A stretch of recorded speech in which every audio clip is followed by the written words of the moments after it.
Mr. Carter, new member of the committee, for 5 minutes. Thank you, Mr. Chairman, and thank all of you for being here today. We appreciate your participation in this. Mr. Chairman, I have a statement from the American Forest and Paper Association and American Wood Council that I'd like to submit for the record.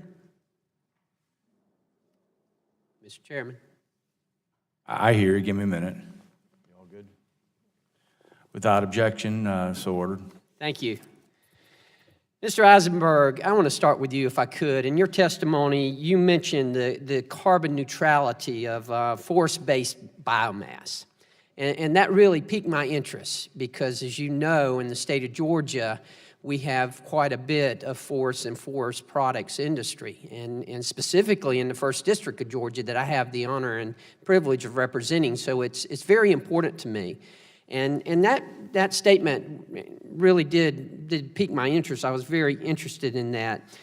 Many of the European countries consider foreign-based biomass to be carbon neutral. However, the EPA seems to have taken a different opinion of that and a different approach, and they're treating it much like fossil fuel source. Do you agree with the EPA's assessment of forest-based biomass? I do not, and until 2010, the EPA did consider forest biomass carbon neutral. In 2010, they kind of created this problem, and now we don't necessarily have an answer. So no, the forest products industry is reusing a resource to make energy that otherwise wouldn't be used for really anything valuable. So it's our position that forest biomass it's a part of the sustainable carbon cycle. It harnesses this energy that would otherwise be lost, and it should absolutely be considered carbon neutral, particularly if you're seeing forest stocks rising at the same time. What happened? Why did the EPA change? At one time, they were considering it carbon neutral, and then you said in 2010 it kind of shifted? That is exactly what happened. I wish I had a good answer for you, but they changed their position after, I think, significant external pressure, and it's obviously something we'd like to see change back. Well, it's really a problem because a lot of the forest product facilities in the state of Georgia, and specifically, again, in my district, they use self-generated energy as opposed to going to the power grid that uses natural gas and coal. They use this, and it's somewhat of a byproduct. And that seems to me to be what we would encourage and what we would want them to do. But again, when they're using a renewable, carbon neutral biomass that's a byproduct of their manufacturing process, wouldn't you agree that the EPA should recognize that as being carbon neutral? Without a doubt. I mean, the chairman said something about, how clean is clean, how renewable is renewable, right? I mean, this is renewable energy. Let's treat it as such. You can't distinguish between different kinds. I mean, they're all good for our policy. They're part of, frankly, an all-of-the-above policy, and we should absolutely be finding ways to get these manufacturers to use something that would otherwise be waste.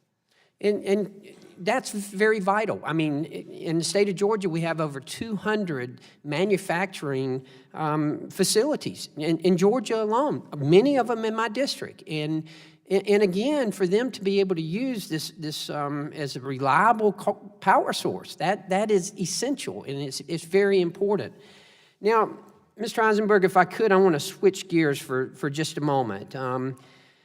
A constituent with a manufacturing facility in my district has expressed to me their concern and their very real concern that energy costs and energy bills, the high cost of energy, are really one of the obstacles that they're having to overcome. We've struggled with this in the state of Georgia. I served for 10 years in the Georgia State Legislature. Some years ago, we had a sales tax on energy that was just devastating to manufacturing. We took that off. I want to give credit where credit's due. We acknowledged that and took it off. Yeah, we should have had it off long before then, but it did, and it helped immediately. It was an immediate relief to our manufacturers. But again, how can we look at energy cost? I mean, would you agree that that's a real obstacle for businesses and for manufacturers in particular? Without a doubt. For many manufacturers, it is their biggest cost. In some of these very energy-intensive sectors, chemicals, iron, steel, aluminum, things like that, it is their most significant cost. And so it's a driver for whether or not they're going to expand facilities, build facilities. A big reason you see sort of the manufacturing boom in the Gulf region is, quite frankly, because of the energy down there. And so, so it is absolutely a cost. It is a driver, one of the many drivers, and for a lot of these companies, the biggest driver. One of the recommendations we make in our proposals here is that when EPA is putting out new regulations on manufacturing, it needs to take into account energy. I mean, there are certain provisions in the Clean Air Act that require that. They get danced around. As EPA, and realistically, it has become in many ways a regulator of energy in some of these areas. Okay, let's take a look at how that's impacting manufacturers' energy use. This is something that should absolutely be looked at. And as we talk Gentleman's more time's about keeping expired. manufacturing in America, energy costs should be considered. Absolutely. Thank you, Mr. Chairman. Appreciate your indulgence. Chair now recognizes